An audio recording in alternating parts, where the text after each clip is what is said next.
தரம் 9 மாணவர்களே, தரம் 9 மாணவர்களுக்கான மூன்றாவது படிமுறையான பின்னம் என்ற பாடத்தை நாங்கள் அவதானிப்போம். இந்த பின்னம் என்ற பாடத்தில் முக்கியமான 2 விடயங்கள் பொதிந்து காணப்படுகின்றது. அதில் முதலாவது இன் என்ற பகுதி, அதாவது இன் என்ற பகுதி உங்களுக்கு கட்டாயமாக தேவைப்படும். அதாவது இன் என்று சொல்றது உண்மையில தர பெருக்கல் அடையாளத்தை குறிக்கின்றது. உதாரணமாக 5 மேல் 4 இன் 3 மேல் 2 என்ற கேள்வி நாங்கள் எடுத்தோம்னு சொன்னால், இன்னென்றதுக்கு பதிலாக 5 மேல் 4 இன்னென்றால் தர 3 மேல் 2 என்று எழுதலாம். அப்ப இன்னென்று சொல்லும் பொழுது இன்னென்றால் தர, அதை நீங்க கவனமாக விளைவிக்கணும். இப்ப இப்படி எழுதுறதுக்கு கூட உங்களுக்கு தெரியும், பெருக்கல் குறி தர என்று எழுதினோம்னு சொன்னால் கட்டாயமாக இதை சுருக்கலாம்.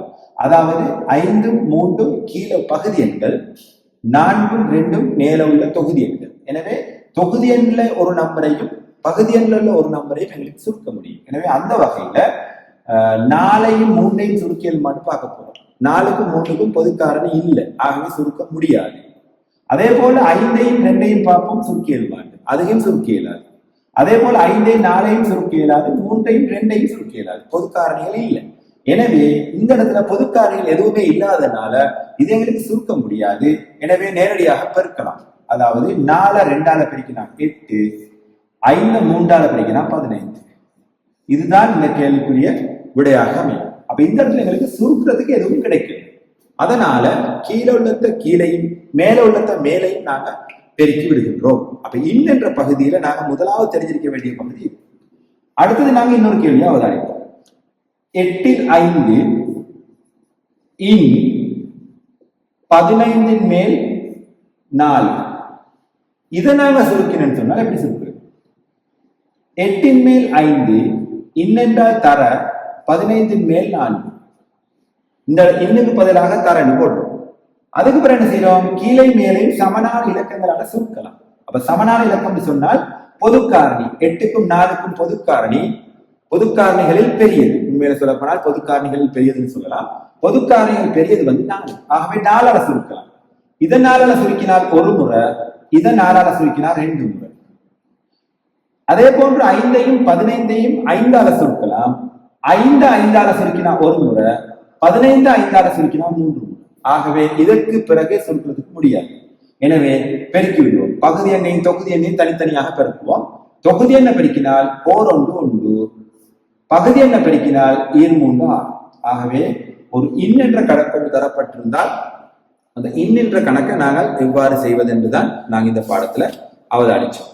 அதே போன்று அடுத்ததாக இன் என்ற பகுதி உங்களுக்கு நாங்கள் தெளிவாக இருக்குன்னு நினைக்கிறேன். அடுத்த சப்ஜெக்ட் என்னன்னு கேட்டால், ஒரு கணித செய்கையோடு செய்யும் பொழுது ஒரு ஓர்டர் ஒன்று காணப்படுகின்றது. பொட்மாஸ் சொல்றோம் அதுக்கு நாங்க. அப்ப BODMAS பொட்மாஸ் சொல்றோம். பொட்மாஸ் சொன்னா முதலாவது உள்ளது பிராக்கெட். அப்போ ஒரு கணித செய்கையின் போது முதலாவது செய்ய வேண்டிய வேலை நாங்க பிராக்கெட்டை நீக்கணும். ரெண்டாவது ஆஃப்னு சொல்றோம், அதாவது இன், தமிழ்ல சொன்னால் இன் என்ற பகுதியை ரெண்டாவது நாங்க செய்ய வேண்டிய பகுதி. மூணாவது டிவிஷன், அதாவது பிரித்தல் கணக்குகளை தான் அடுத்து செய்யணும். நாங்க பிரித்தல் குறியீடை தான் நாங்க அடுத்து செய்யணும். அடுத்தது எம்னு சொல்றது மல்டிபிளிகேஷன், பெருக்கல்.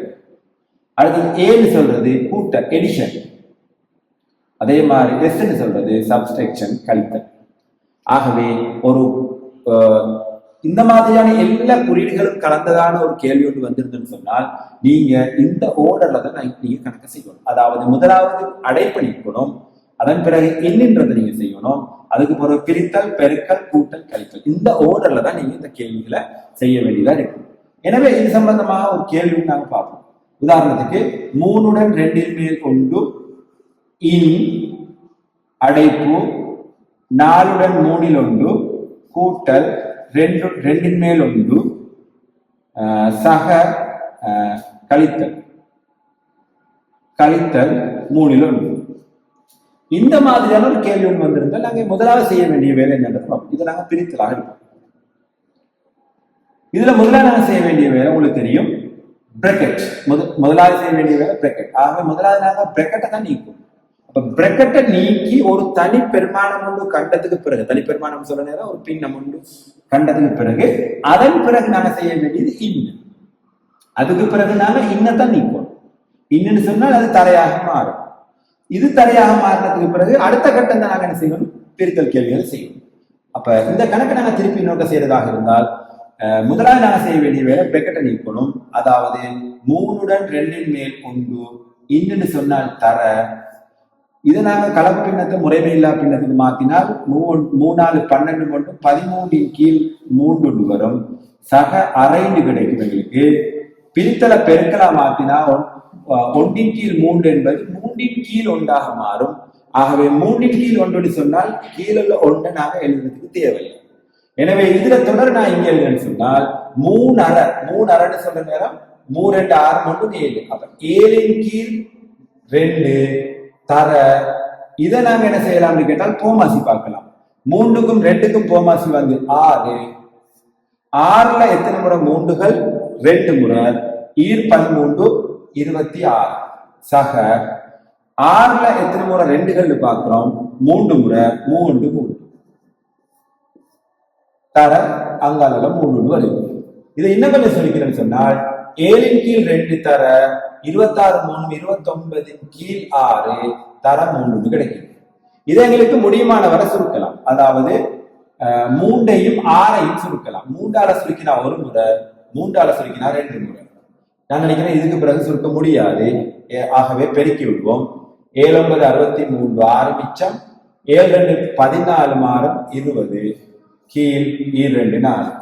வேணுமா இருந்தால் இதை கலப்பு பின்னத்துக்கு மாத்தி 20ல 4 5 முறை 0 50 4 மேல் 3 எங்களுக்கு எழுதலாம். எனவே இதுல தொடராக நாங்க இதை எங்களுக்கு எழுதக்கூடியதாக இருக்கின்றது. எனவே நாங்க இங்க பயன்படுத்தினது வந்து இந்த பொட் மாசம் தான். இந்த பொட் மாசம் தான் பயன்படுத்துறோம்.